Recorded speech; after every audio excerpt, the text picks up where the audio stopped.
Assalamualaikum warahmatullahi wabarakatuh. Alhamdulillahirabbil alamin. Pemirsa, berjumpa lagi dengan saya di channel yang insya Allah ini channel untuk syiar agama Allah subhanahu wa ta'ala. Maka jangan lupa mohon dukungannya dengan cara like, subscribe, dan share seluas-luasnya.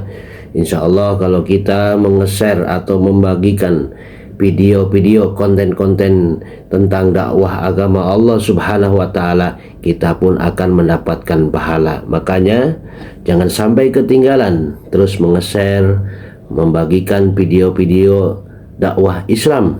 Kita pun insya Allah bagian dari dakwah kita melalui medsos yang kita miliki. Mari kita dengarkan lagi kajian-kajian dari guru-guru kita, bil khusus Buya Ar-Razi Hasim, yang mana kajiannya insya Allah sangat bermanfaat, bekal dunia dan akhirat kita. Karena kita ini sebagai manusia butuh sekali dengan nasihat, karena iman kita naik turun. Oleh karena itu sering mendengar pengajian, insya Allah iman kita terjaga, terpelihara. Oleh karena itu jangan lupa saksikan sampai dengan selesai agar wawasan dan ilmu pengetahuan kita bertambah, agar juga tidak gagal paham. Insya Allah marilah kita saksikan, insya Allah sangat bermanfaat.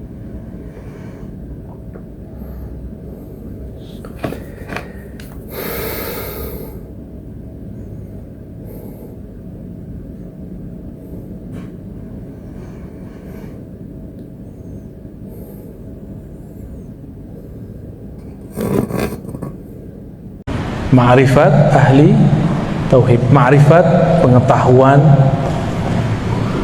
al-muwahhidin, orang-orang yang bertauhid kepada Allah subhanahu wa ta'ala. Ya. Pakai ini tes sama aja. Gimana? Sama gak? Ya, ya telinganya aja yang agak dipasang ya. Saya pelan-pelan insyaallah ya. Ayat tauhid yang paling sering dibaca dan sudah dihafal bahkan oleh anak kecil itu surat Al-Ikhlas. Qul huwallahu ahad. Itu dalil pertama kita. Katakanlah dialah Allah ahad. Ahad itu esa. Esa masih bahasa Sanskerta, mungkin kita turunkan ke bahasa kita, tunggal, masih bahasa sana juga. Turunin lagi, satu. Tapi satu dengan tunggal itu ada sedikit perbedaan. Kalau satu masih ada duanya, tapi kalau tunggal nggak ada nomor duanya. Tunggal nggak bisa dibagi dua. Esa, tunggal itu sama, tidak bisa dibagi dua.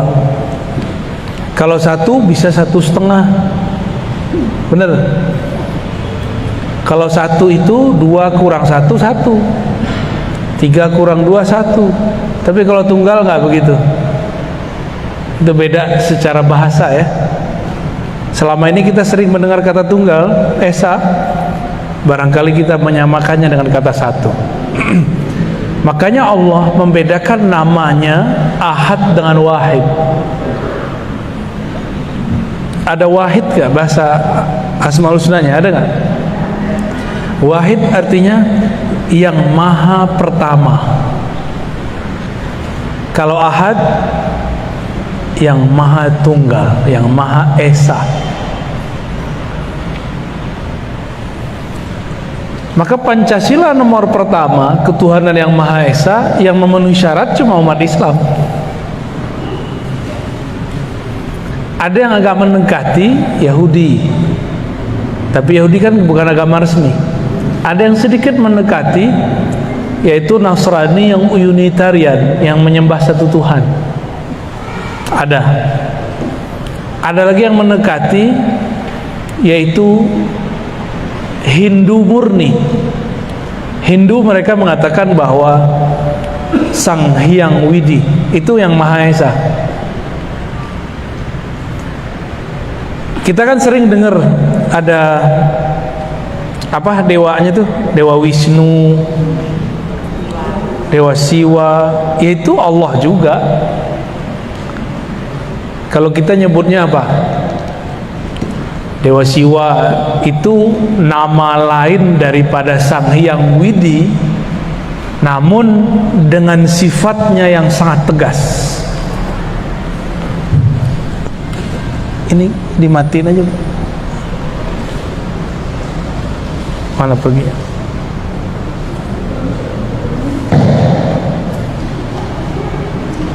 Ya. Jadi saya ngobrol dengan teman-teman yang Hindu Bali ya. Saya nggak tahu kalau Hindu yang di apa namanya India sana, saya nggak ngerti. Ya. Jadi Wisnu Siwa itu adalah nama lain daripada Sang Hyang Widi itu. Rahman Rahim itu beda dengan Allah atau sama? Rahman Rahim sama, cuma nama aja yang beda. Namun kemudian barangkali di kalangan awam mereka, jadi ada pendeta-pendeta awamnya memvisualkan Wisnu Siwa itu sosok yang berbeda dengan Sang Hyang Widi, ya. Baik. Di dalam Al-Quran ada banyak macam bertauhid. Ada mulai dari tauhidnya orang-orang munafik, orang-orang kafir, ya. Ini tauhid level paling bawah. Sebenarnya nggak disebut tauhid, ya. Kita sebut saja tauhidul munafikin, tauhidnya orang munafik. Tauhid orang munafik ini lain di mulut, lain di hati. Inilah yang disebut dalam surah Al-Baqarah, yukhadi'una Allah walladzina amanu. Mereka hendak menipu Allah dan orang-orang yang beriman. Lidahnya bilang la ilaha illallah, kalbunya tidak. Ini tauhid apa namanya? Tauhid munafikin. Yang kedua, ada tauhid muqallidin, tauhid orang yang taklid. Apa arti taklid? Ikut tanpa tahu dalilnya, itu namanya taklid. Apa kata kiai deh gitu, apa kata ustadz. Tauhid muqallidin ini, kalau dia dapat guru yang benar-benar, kalau dia dapat guru yang nggak benar, ya salam. Dapat ustadz pengajian mengajarin Allah berada di atas aras, ya sudah, dia ikut begitu. Akhirnya terjebak membayang-bayangkan Allah. Dulu di Masjid An-Nasr ada yang ngajarin begitu, ya. Malah ibu-ibu ditanya, di mana Allah? Katanya dalam mengaji. Dibacain hadis sama dia, fis sama, di langit. Padahal ini hadis bertentangan dengan hadis yang lebih sahih, Sahih Bukhari. Itu hadis riwayat Imam Muslim. Riwayat siapa? Imam Muslim ini kualitas hadisnya di bawah Imam Bukhari. Jika ada riwayat yang sahih menyalahi yang lebih sahih, maka disebut dengan syadz, hadisnya ganjil. Dalam Sahih Bukhari bab mengenai Isra Mi'raj, Nabi ketika naik ke langit, langit pertama, kedua, ketiga, keempat, kelima, ketujuh, tidak bertemu Allah. Bertemunya siapa? Para nabi. Sedangkan hadis ini mengatakan fis sama. Di manakah Allah wahai budak? Si budak mengatakan Tuhan Allah di langit. Berarti keliru dia. Riwayatnya keliru. Kenapa? Waktu Nabi di langit pertama ketemunya Nabi Adam, kedua, terus sampai ke langit ketujuh ketemu Nabi Ibrahim alaihissalam. Ini Sahih Bukhari, yang ini Sahih Muslim. Lebih tinggi mana? Sahih Bukhari. Maka kita menggunakan Sahih Bukhari sebagai panduan, ya. Oleh karena itu, Imam Nawawi yang punya otoritas menjelaskan hadis di mana Allah dijawab oleh perempuan di langit, itu mengatakan bahwa kata di langit di situ bukan berarti di atas, tapi menunjukkan dia mengingkari Tuhan-Tuhan di bumi, berhala maksudnya. Yang diakui cuma Allah Subhanahu wa ta'ala. Baik. Ini tauhid apa yang tadi? Yang kedua, tauhid muqallidin. Tauhidnya orang-orang yang taklid. Apa arti taklid? Ikut tanpa mengetahui dalil atau hujjah.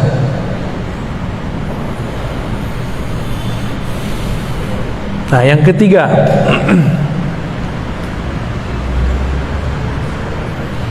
yang ketiga ini dalil uqala atau ulul absar, dalil orang-orang berakal, dalil orang-orang berakal. Tauhidnya orang berakal. Tauhidnya orang berakal, dalil itu bukan ayat sekian nomor sekian bagi dia, tapi masuk dalam pikiran dia maka diterima. Ini orang-orang yang berakal, ini momen tinggi nih. Kebanyakan orang beriman di sini atau di nomor dua tadi. Tauhid al-uqala, tauhid orang berakal. Dia mengenal Allah dengan akalnya. Tapi perlu diingat, akal itu dia punya karakter. Apa karakter akal? Dua aja, menerima, menolak. Inilah yang rumit. Kenapa rumit? Lafaz tauhid itu la ilaha illallah. Itu lafaz tauhid. Coba lihat ya, surat Muhammad ayat 19. Fa'lam annahu la ilaha illallah. Ketahuilah bahwasannya la ilaha. La ilaha artinya tiada Tuhan. Itu namanya menolak. Illallah, kecuali, itu namanya menerima. Bahasa Arab menolak itu nafi. Kalau menerima, menetapkan, bahasa Arabnya isbat. La ilaha nafi, illallah isbat. Coba pakai bahasa Indonesia tadi. La ilaha menolak semua Tuhan. Kebayang Tuhan apa aja buang. Wah, bukan Tuhan saya, bukan Tuhan saya, bukan Tuhan saya. Tuhan itu bukan berarti sesuatu yang kita sembah-sembah aja, bukan. Yang kita yakini menyembuhkan, yang ngasih rezeki, itu disebut Tuhan. Kalau terbersit dalam hati, yang menyegarkan itu air. Nih saya minum nih, lalu saya meyakini yang menyegarkan air, berarti sudah nambah Tuhannya. Jadi kita minum tapi tidak meyakini air yang menyegarkan. Allah lah yang menciptakan kesegaran di dalam itu. Gitu. Minum obat. Ada nggak orang minum obat nggak sembuh-sembuh? Ada, banyak. Nih depan saya banyak yang minum obat nggak sembuh-sembuh. Bener. Ini umur-umuran ibu-ibu ini kan, bapak-bapak ini sudah umur-umur ya sisa-sisa sehat, banyak sakitnya. Ya, bener ya. Penyakit itu ada di darah, Bapak Ibu.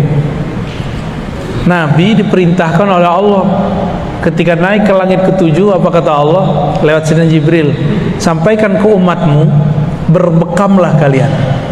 Maka ibu berbekam ya, mumpung masih ada darahnya. Ntar udah meninggal udah gak ada. Yang dibuang kan darah kotor. Oh sakit itu kan fisiknya. Nanti enaknya panjang. Bangun tidur pada berat nggak punggungnya? Kebanyakan. Ya itu ciri-ciri darahnya nggak bener itu. Sama dokter kan main kasih obat aja, obat pencair darah. Ini berbahaya ibu kalau keseringan. Kurangi dulu obat itu, baru berbekam. Nabi ngobatin tanpa obat, dibuang darahnya. Itu nggak bisa diapa-apain tuh darah. Caranya dikeluarin, udah gitu aja, nggak bisa lagi. Ada dua perbedaan dalam Tibbun Nabawi itu. Ada pengobatan membuang darah kotor, ada mengeluarkan darah seger. Darah seger namanya fasdu. Apa namanya? Cuma sampai sekarang saya pun belum berani. Mirip-mirip kayak donor darah, tapi ini dibuang aja, cet, keluar, muncrat. Ya, kalau ada yang suka donor aja boleh. Ya. Tapi kalau saya sampai sekarang belum berani bu yang fasdu. Yang masih saya kerjakan apa? Bekam. Imam Ahmad bin Hambal setiap kali kepalanya pusing dia bekam. Bagian belakang ya. Kalau di sini pusing, ini nggak bisa. Bagian sini pusing kayaknya dompetnya kurang tuh. Tapi kalau bagian belakang, kiri, kanan ya, kiri kanan, punggung, Allah itu menetapkannya, kesehatannya dibuang darahnya. Harus rutin, jangan sesekali. Nah, tapi biasanya kita dikasih obat. Banyak orang minum obat tidak sembuh-sembuh. Kenapa? Karena kesembuhan itu dari Allah Subhanahu wa ta'ala. Sekali terbersit dalam pikiran saya bahwa obat ini yang menyembuhkan, maka batal tauhidnya. Sekali terbersit bahwa nasilah yang mengenyangkan, batal tauhidnya. Ini tauhid uqala ya, tauhid ahli akal. Kita boleh nggak bilang nasi mengenyangkan secara fisik, tapi secara hakikat hanya Allah yang mengenyangkan.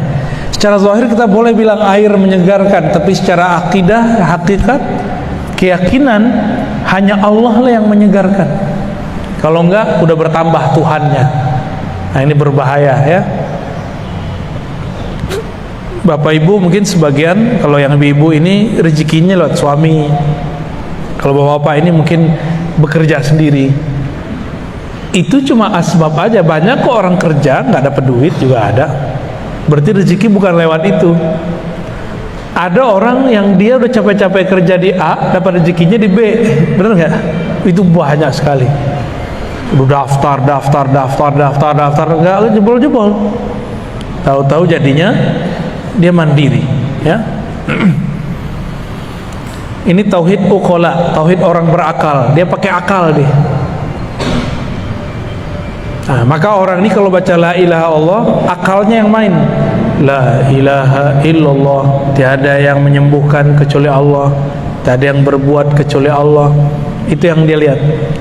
Tiada yang menyegarkan kecuali Allah. Tapi di sini belum jadi rasa, masih teori. Ini boleh kita sebut dengan tauhid orang yang masih berteori. Ya, yang nomor 3 ini. Yang nomor 4, nah ini sudah mulai masuk kepada kolbu. Saya menyebutnya tauhid muraqabah. Tauhid apa namanya?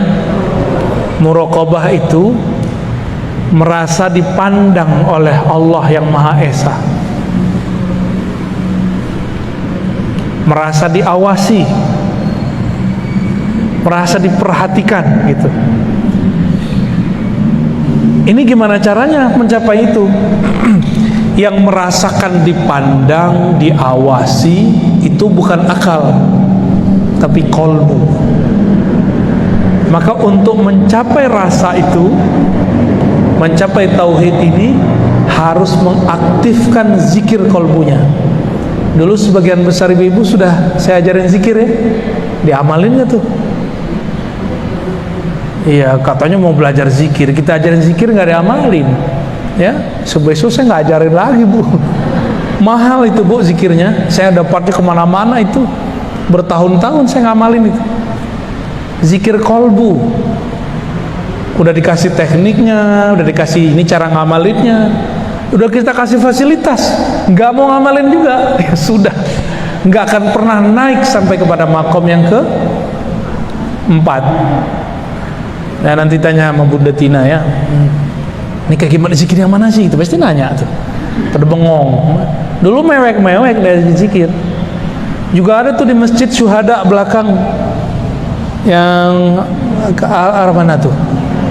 Ya, Ceger ya, Ceger ya, bener. Itu saya ajarin juga tuh, nggak tahu masih inget tuh mereka tuh. Pada nangis-nangis, mewek-mewek, tapi ya nggak tahu lah. Zikir itu yang bagus bukan banyak belajarnya, tapi banyak ngamalinnya. Jadi kolbu itu bahasa Arabnya sesuatu yang berubah-ubah, sesuatu yang elastis. Kalau kolbu sudah kaku, udah nggak ada rasa, udah nggak bisa diajak nangis, udah nggak bisa tersentuh, berarti kolbunya, apa kata orang, tubuhnya udah baal gimana? Kalau bahasa Arabnya qaswatul qalb summa qasat qulubuhum, lalu hati mereka menjadi kesat, menjadi kasar, menjadi kaku. Tapi tenang Bapak Ibu, Allah itu maha menghidupkan, ya, Allah maha menghidupkan. Yang dihidupkan Allah tidak hanya tumbuhan, yang dihidupkan Allah juga kolbu yang mati. Yang penting ada usaha untuk mau belajar zikir kolbu, ya. Next, Ibu pakai mic sendiri ya, mic sendiri terus bawa. Ini pakai itu nggak? Udah ada, tapi kok masih bengang ya?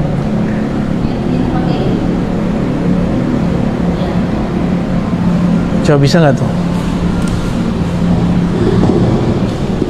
Ya. Tes. Gimana? Keras. Ekonya dikurangin. Kita bukan lagi mau gedangdut.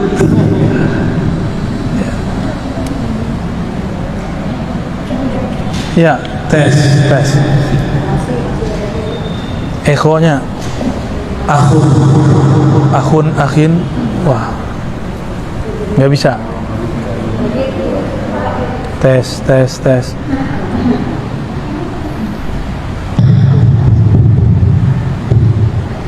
Bismillah.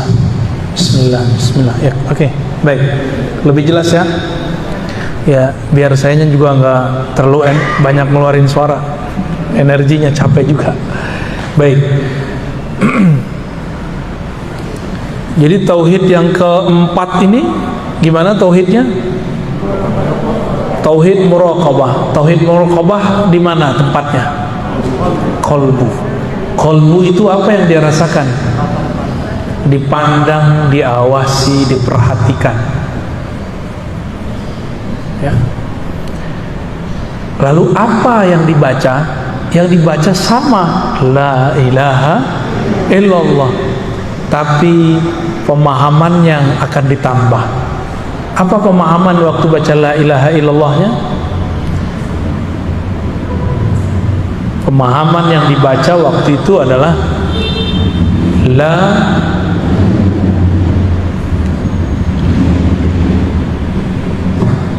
tidak ada yang memperhatikan, yang mengawasi kecuali Allah. Tidak ada yang memperhatikan, tidak ada yang mengawasi kecuali Allah. Jadi dia baca la ilaha illallah, tapi beda makna dengan orang munafik. Orang-orang munafik baca la ilaha illallah, lidahnya baca, pikirannya kemana-mana. Tapi kalau ahli kolbu ini baca la ilaha illallah, dalam hatinya dia merasa dilihat oleh Allah.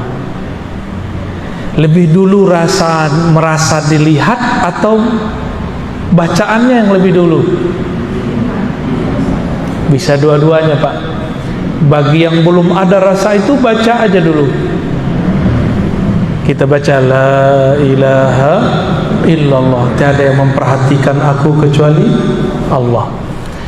Ini zikir dapat menghancurkan riya. Ini zikir dapat menghabiskan ya, sum'ah.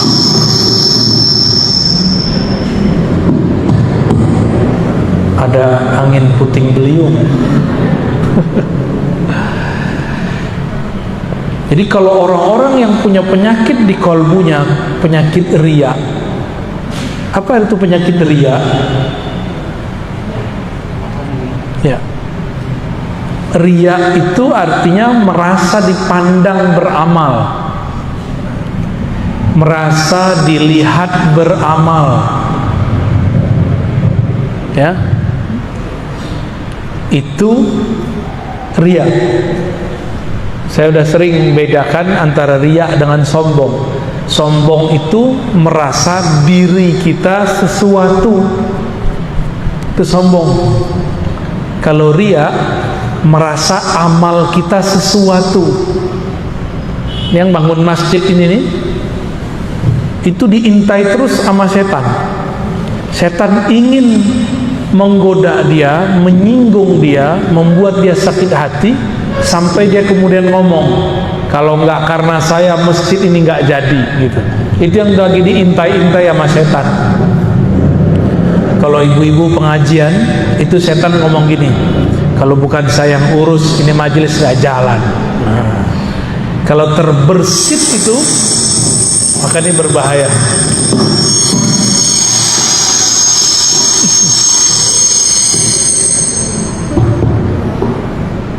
Waduh, ada angin puting beliung berkali-kali nih. Baik.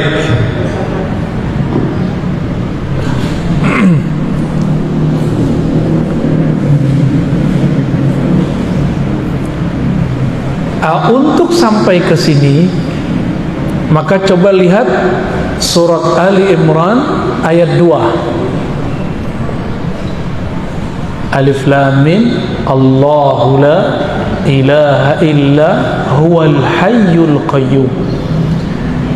Allah tiada yang berhak disembah kecuali Dia. Dan insyaallah udah bagus, Bu. Udah bagus ya. Masih jelas kan? Udah beres, Bu. Coba perhatikan surat Ali Imran ayat 2. Allahu la ilaha illa hu. Ya, habis itu huwal hayyul qayyum ya. Allah dulu, baru la ilaha illa hu. Sebelum baca la ilaha illallah, di kolbunya sudah membaca nama Allah. Dan saya sudah ajarkan ke sebagian besar ibu-ibu. Tahun berapa, Bu? Sebelum pandemi ya, 2019, pas sebelum pandemi. Disebut nama Allah dalam kolbu, baru kita lisannya baca la ilaha illallah. Dan saya sudah sering mengatakan juga bahwa ada yang unik di dalam Al-Quran. Di dalam Al-Quran lebih banyak lafaz la ilaha illahu daripada la ilaha illallah. Benar? Lebih banyak lafaz la ilaha illahu itu sampai 20 lebih. La ilaha illallah nggak banyak. Maka hu itu bagian dari nama Allah. Huwa bagian dari nama Allah. Apa arti huwa? Huwa itu artinya hanya Dia, tiada selainnya. Hanya Dia, tiada selainnya. Kalau masih terbayang bersama Allah ada sesuatu, baik itu pahala, terbayang surga, berarti belum nyampe. Tauhid orang nomor 2, tadi nomor 2 tauhid muqallidin. Tauhid muqallidin ini ciri-cirinya suka cari pahala. Dia bertauhid biar dapat pahala, biar masuk surga. Itu yang nomor 2. Kalau yang nomor 3 bukan, dia cari kedamaian. cari yang masuk akal. Ini nomor 3. Kalau nomor 4 tadi, di kolbunya yang ada adalah mencari bukan lagi kedamaian akal, tapi ketenangan kolbu. Terus nomor 1 kemana dia? Kalau nomor 1 cari aman. Tahu cari aman? Biar kelihatan aman nama orang, maka dia baca la ilaha illallah. Itu orang munafik. Sedangkan nomor 4 tadi, dia mencari kedamaian di dalam kolbunya. Maka sebelum zikir la ilaha illallah, sebutlah nama Allah di kolbu. Cari ahli zikir, belajar kepada mereka bagaimana cara nyebut nama Allah di dalam kolbu. Bagi yang belum belajar talqin zikir ya, sebut nama Allah di kolbu, baru baca la ilaha illallah. Jadi kenapa kebanyakan orang kalau zikir tidak ada rasa di kolbunya? Karena kolbunya kosong,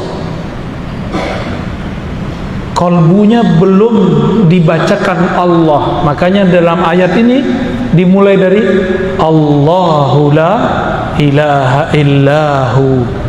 Baca dulu Allah di kolbumu, isbat. Kalau nomor 3 tadi, orang berakal, nafi, isbat. Ditiadakan Tuhan, lalu diterima hanya satu Tuhan, yaitu Allah. Kalau yang nomor 3 lain, isbat dulu baru nafi, baru isbat gitu. Tetapkan dulu nama Allah dalam kalbu, keyakinan kepada Allah dalam jiwa, baru katakan tiada Tuhan. Tiada Tuhan, ini nafi, menolak. Illallah, kecuali Allah, menerima, isbat lagi. Jadi kita kalau ulang, isbat, nafi, isbat. Kalau yang nomor 3 tadi apa?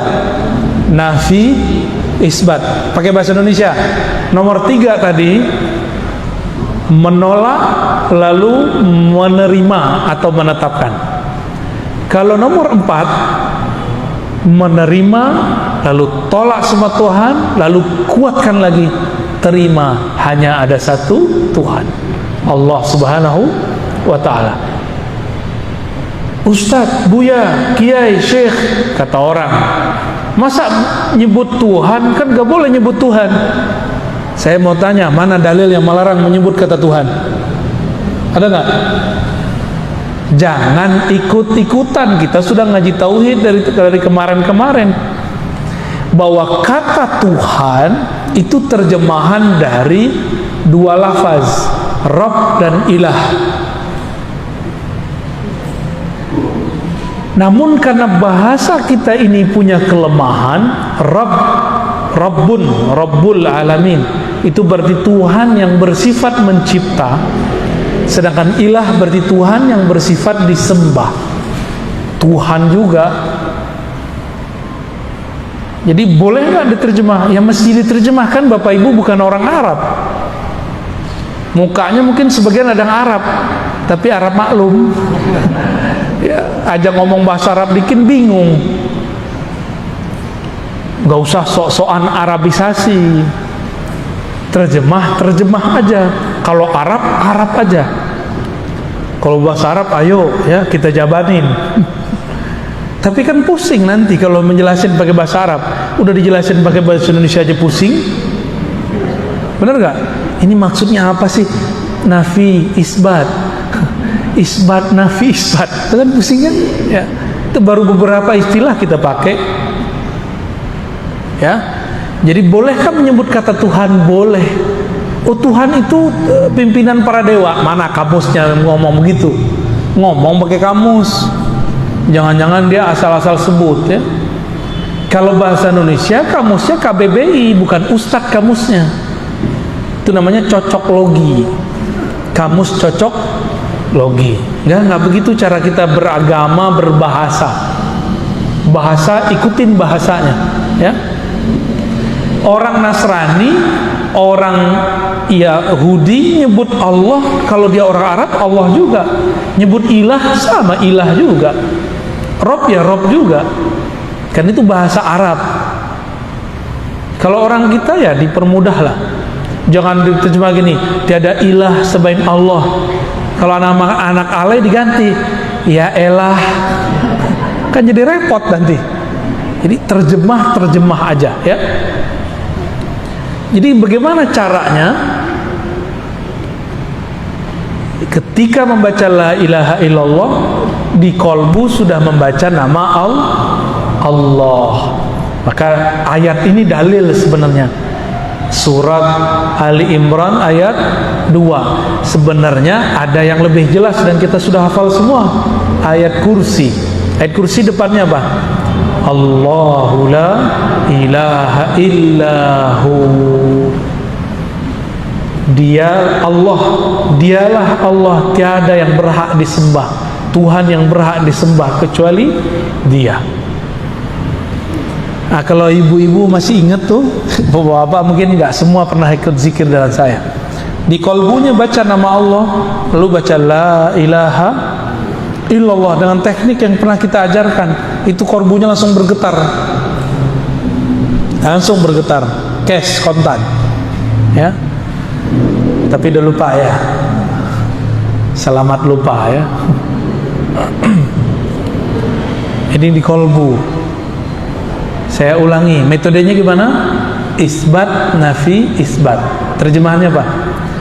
Tetapkan nama Allah di kolbu, lalu tolak semua Tuhan, lalu ulangi menetapkan nama Allah.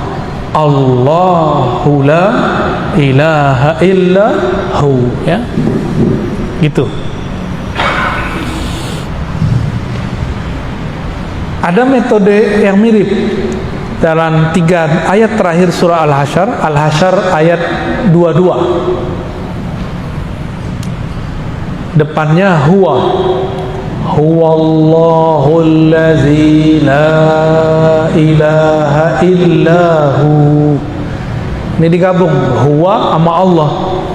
Huwallahu allazi la ilaha illahu. Berarti huwa dan Allahnya digabung. Itu sebabnya ulama-ulama, guru-guru kami dulu itu ada yang mentalkinkan dipecah itu kalimat. Huwallah sendiri, la ilaha illahu sendiri, hu sendiri, Allah sendiri. Maka saya dulu waktu kecil saya belajar zikir hu Allah, itu ada zikirnya, ya. Hu Allah, ya. Dipecah lagi, hu sendiri, Allah sendiri, hu dia. Dipecah lagi, Allah. Kami dulu belajar itu satu-satu. Satu huwanya sendiri, Allahnya sendiri. Nanti ada lagi zikir ahad sendiri lagi, ahad. Kul huwallahu ahad. Ada lagi zikir as-samad, ya samad, ya samad, ya samad. Ada semua teknik itu. Cuma sayang, teknik-teknik ini sekarang dibid'ahkan oleh orang yang nggak mengerti. Padahal dulu sahabat-sahabat Nabi mereka ngambil teknik itu dari Rasulullah Sallallahu Alaihi Wasallam. Sayyidina Bilal waktu disiksa oleh tuannya, maka dia zikir ahad. Karena itu zikir harian dia. Kalau kita ingatnya kekasih ya, mana manggilnya gimana? Mas gitu ya. Mas. Ya meninggal baca nama emasnya ya. Kalau yang laki-laki nyebut nama perempuannya, sebut nama Allah. Itu yang paling ini. Huwa itu ada filosofinya. Huwa itu adalah nama membebaskan pikiran dari selain Allah. Itu rahasia dari kata hu. Huwa Allah. Hu itu membebaskan pikiran dari selain Allah. Jadi orang-orang yang penakut itu zikirnya huwallah. Misalnya takut ada kuntilanak, genderuwo, baca aja itu di situ. Bersih tar tempat tuh. Otak dia juga bersih dari horor. Di mana-mana ada makhluk selain kita. Enggak hewan, enggak malaikat, enggak jin, ada. Satu jengkal di kita Bapak Ibu, ini udah ada malaikat.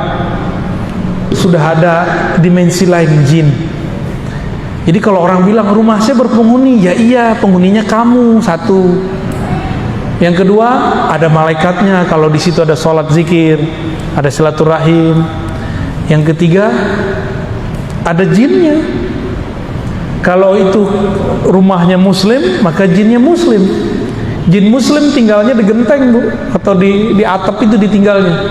Kalau kita habis makan, tulang-tulang kita taruh, itu dimakan sama dia. Ya, kelihatan sama jin itu ada dagingnya. Jadi tidak benar kata teman saya, ruqyahnya tidak syar'i, ngakunya syar'i. Apa kata dia?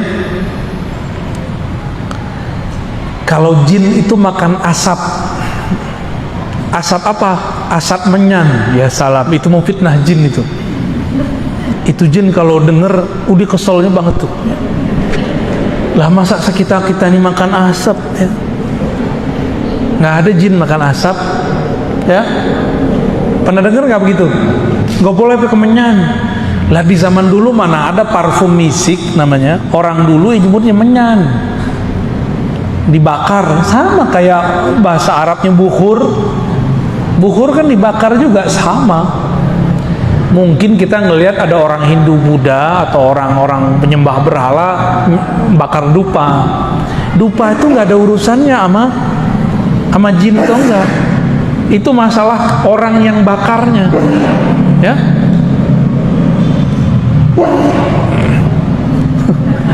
Udah bersin-bersin nih, kurang tidur, Bu. Baik, ini baru nomor 4, tauhid ahli qalbu.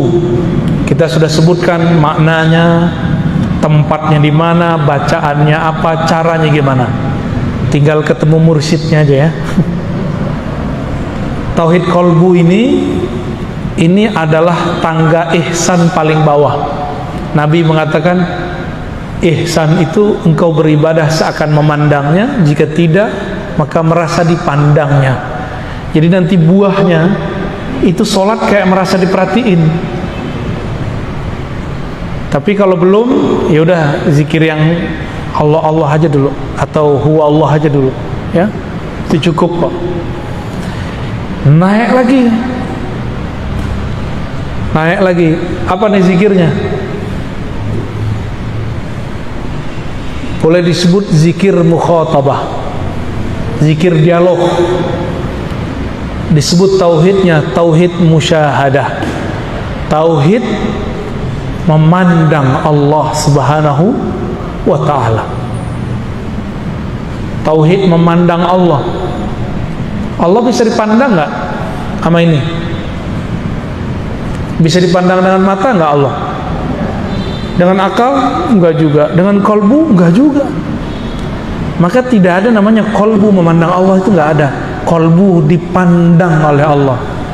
Innallaha yanzuru ila qulubikum. Allah memandang ke dalam kolbumu, bukan kolbu memandang Allah. Ya. Lewat mana Allah memandang kolbu? Nah, ini yang disebut nanti tauhidnya, tauhid musyahadah. Ini ilmunya rahasia, tapi saya sebut saja. Sebut pembukaannya aja. Ini tempatnya pada ruh. Tempatnya ada pada ruh.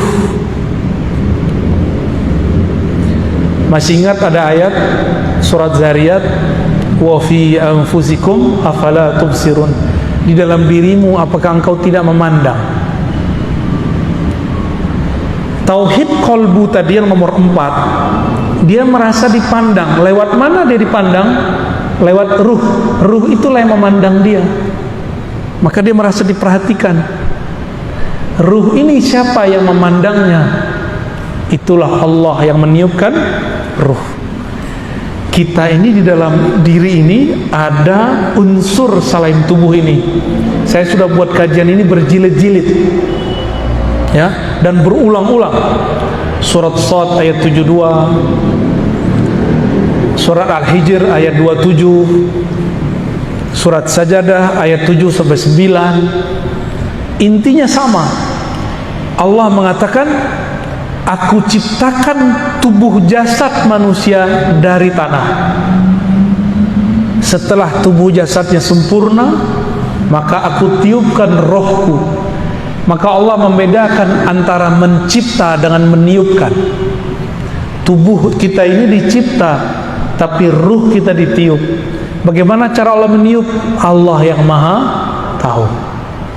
Ruh yang ditiupkan itulah yang dapat izin memandangnya.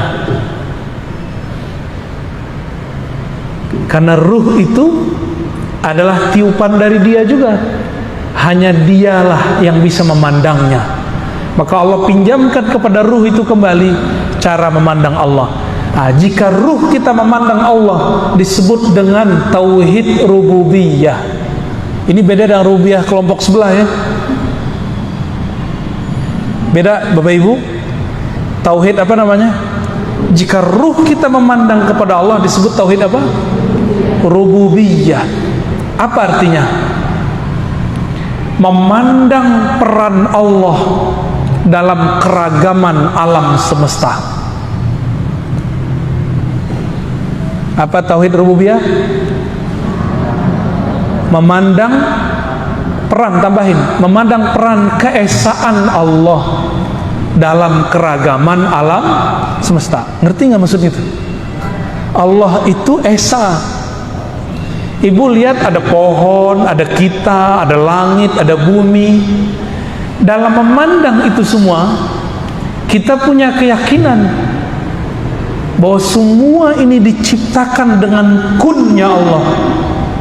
Nah, maka ini tauhidnya, lafaznya ada pada kun fayakun. Ya, apa lafaz tauhidnya? Kun fayakun.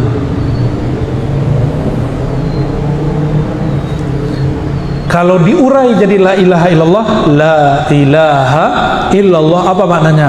La qudrata wa la iradata illallah. Itu cara ngurainya. Tiada kudrat, tiada iradat, tiada kuasa, tiada kehendak, kecuali semuanya adalah kehendak dan kuasa Allah Subhanahu wa ta'ala.